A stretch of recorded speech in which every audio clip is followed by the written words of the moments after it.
Hello అండి, అందరికీ నమస్కారం. నేను లాస్ట్ వీడియోలో ప్రాపర్ రెజ్యూమే అనేది హై రిక్రూటర్ కాల్స్‌ని, హై స్క్రీనింగ్ ఛాన్సెస్‌ని పెంచుతుందని చెప్పాను. ఇంటర్వ్యూ ఛాన్సెస్‌ని పెంచుతుందని చెప్పాను. సో, దీంట్లో మొత్తం రెజ్యూమేని 6 స్టెప్స్‌గా డివైడ్ చేసుకోవాలని చెప్పాను. ఈరోజు ఈ వీడియోలో ఫస్ట్ 3 స్టెప్స్ గురించి కొంచెం ఇన్ డీటెయిల్‌గా చెప్తున్నాను. నెక్స్ట్ 3 స్టెప్స్ నెక్స్ట్ వీడియోలో కవర్ చేస్తాను. సో, ఫస్ట్ స్టెప్ ఏంటంటే హెడర్ సెక్షన్. ఈ ఫార్మాట్ మీ అందరికీ తెలిసిందే. స్టిల్ మనం ఏంటంటే ఇంకొకసారి మేక్ షూర్ చేసుకుంటున్నాం. ఓకే. సో, ఫస్ట్ హెడర్ సెక్షన్లో మీ నేమ్ కిందన మీ టైటిల్. ఈ టైటిల్ అనేది జాబ్ డిస్క్రిప్షన్కి అలైన్గా టైటిల్ పెట్టండి, జనరిక్గా పెట్టేయద్దు. సో, ఫర్ ఎగ్జాంపుల్ జాబ్ డిస్క్రిప్షన్లో ఫ్రంట్ ఎండ్ డెవలపర్ అని అడుగుతున్నాను అనుకోండి, మీరు ఫ్రంట్ ఎండ్ డెవలపర్ అనుకోండి.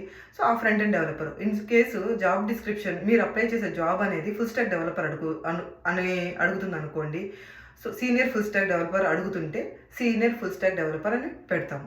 సో, ఇలా దాని పక్కన మీరు core skills, for example full stack developer అంటే యాంగ్లర్, జావా అని అనుకోనంటే దాన్ని కూడా మెన్షన్ చేయొచ్చు.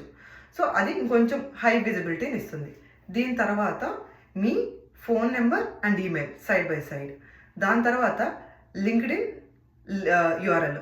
Most of the recruiters resume చూసిన తర్వాత మళ్ళా ఎలాగో లింక్డ్ఇన్ అడుగుతుంటున్నారు, ఈ క్యాండిడేట్ జెన్యూనా కాదని చెక్ చేయడానికి. సో, వాళ్ళు అడిగి మనం రిప్లై చేసి ఈ లేట్ అంతా అవాయిడ్ చేసుకునేదానికి మనం రెజ్యూమ్లోనే లింక్డ్ఇన్ పెట్టేస్తే బెటర్. సో, ఫస్ట్ సెక్షన్ అయిపోయింది. సెకండ్ సెక్షన్ ఏంటంటే ప్రొఫెషనల్ సమ్మరీ సెక్షన్. దీంట్లో మనము జనరిక్గా ప్రొఫెషనల్ సమ్మరీ అన్నిటికీ ఒకటేలాగా రాయకుండా కొంచెము జాబ్ డిస్క్రిప్షన్కి తగ్గట్టు రాసుకుంటే రిక్రూటర్ కానీ ఏటీఎస్ సిస్టమ్ కానీ కీవర్డ్స్ కొంచెం స్కాన్ చేస్తూ ఉంటారు. సో, దాన్ని బట్టి మీ రోలు ప్లస్ మీకు ఎంత ఐటీ ఎక్స్పీరియన్స్ ఉంది, ఏ స్కిల్స్లో ఎక్స్పీరియన్స్ అనేది కవర్ అయ్యేటట్టు మీరు professional summary max to 4 lines, maximum 4 to 5 max అంతే. ఆ 4 to 5 లైన్స్లో ఫినిష్ చేసుకోండి. ఇది ప్రొఫెషనల్ సమ్మరీ సెక్షన్. తర్వాత స్కిల్ సెక్షన్ అనేది ఇక్కడ ఇంతకుముందు మనం ఓల్డ్ ఫార్మాట్లో టేబుల్స్గా పెడితే ఇప్పుడు heavy fonts, heavy styles, heavy tables పెడితే ఇప్పుడు అంత వర్కౌట్ అవ్వట్లేదు. So, it's better to keep కొంచెం నార్మల్గా ప్లెయిన్ ఫార్మాట్లోనే, రెజ్యూమ్ అంతా ఒకటే ఫార్మాట్లో ఉంటే కొంచెం బెటర్గా ఉంటుంది. సో, ఇది కూడా front end align full stack developer ఉంటుంది, back end align full stack developer ఉంటుంది. ఇప్పుడు ఒక ఎగ్జాంపుల్గా front end align full stack developer అనుకోండి. సో, ఫ్రంట్ ఎండ్లో మీరు ఏ స్కిల్స్ వర్క్ చేశారు. For example front end Angular, React, HTML, CSS, JavaScript ఇలా పెట్టుకుంటాం.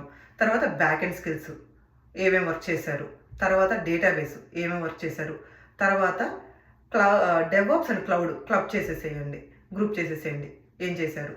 తర్వాత ఇవి కాకుండా మీ డెవలప్మెంట్ కోసము మీరు ఏ టూల్స్ అడిషనల్గా మీకు అంటే మీ ప్రొఫైల్కి మీరు క్రెడిబిలిటీ తెచ్చుకునే విధంగా ఏదైనా టూల్స్, హైలైట్ అయ్యే టూల్స్, అండ్ దట్టు ఈ టూల్స్ అనేది జనరిక్గా పెట్టద్దు, జేడీకి కూడా మ్యాచ్ అవుతున్నాయా అయితేనే యాడ్ చేయండి.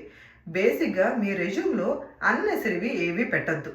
ఏదైతే మీకు జాబ్కి అడుగుతున్నారో అవి మాత్రమే పెట్టండి, అవి మాత్రమే హైలైట్ అయ్యేటట్టు పెట్టండి. డన్.